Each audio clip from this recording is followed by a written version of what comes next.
to know more about you, Doc, because I've known More you now about for me. a couple years. Okay. I've seen you do the work of campaigning. We're going to talk about Tallahassee, but I don't know if everybody knows your backstories. And you mentioned a little bit of it. Yeah, a little bit. But I'd love to hear this and some explanation as to Oh, why. is that picture on right now? Is It's that what on people right are seeing? now. Oh. So explain Okay, this gotcha. picture. Was this yesterday? So that was my first paying gig out of medical residency. That was my first job working just actually a few years ago. in Niceville, Florida. There you go. That was actually a photo shoot I was doing for an article that was written about me because I'm also a former NASCAR doctor. I worked for NASCAR for something like 13 years. Yeah. And so one of the local magazines in Destin, they wanted to do a feature story on me. Yeah. And so they sent a professional photographer. That was one of the black and white photos he took. He said, "Hey, I want a photo of you just kind of looking at you." And you can tell it's old because there's paper charts there. Yeah.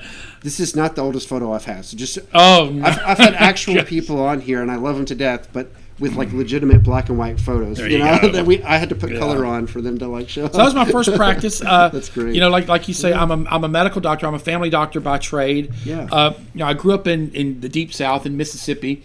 Did my medical school at Ole Miss. Okay. As soon as I got the chance to move to Florida, I did. So I did my residency, they call it.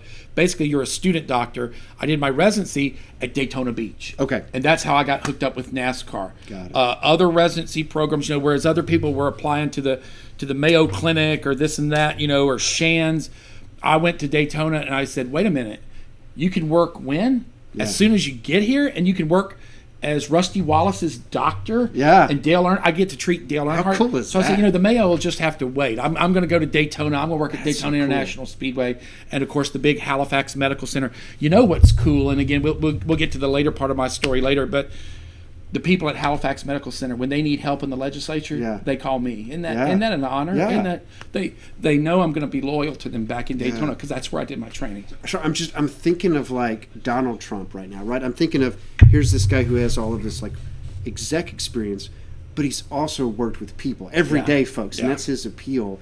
And that explains so much to me about your appeal is here's this doctor, and doctors, we think of them in the lab and doing all this stuff, or like in the clinic, which you do, I'm sure. But you're also out with the folks, right? We're family doctors. I mean, like you say, most family doctors are the only game in town. They're the only doctor in town. I mean, I trained at a program where I personally delivered over 100 babies. Yeah. And a lot of family doctors can't say that anymore. I've actually done a cardiac catheterization at Halifax Medical Center. Amazing. So they really taught us to be prepared for any eventuality.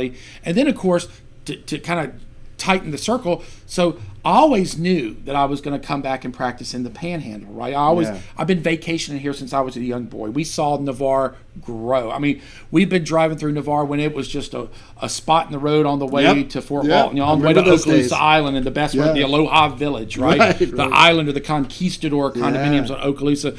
So Navarre, there was very little here at the time, but I always knew I was going to practice back in the Panhandle because this was one of the first places I actually took my wife, Sophie. Sophie's from Great Britain. Right. I met her overseas when I was studying.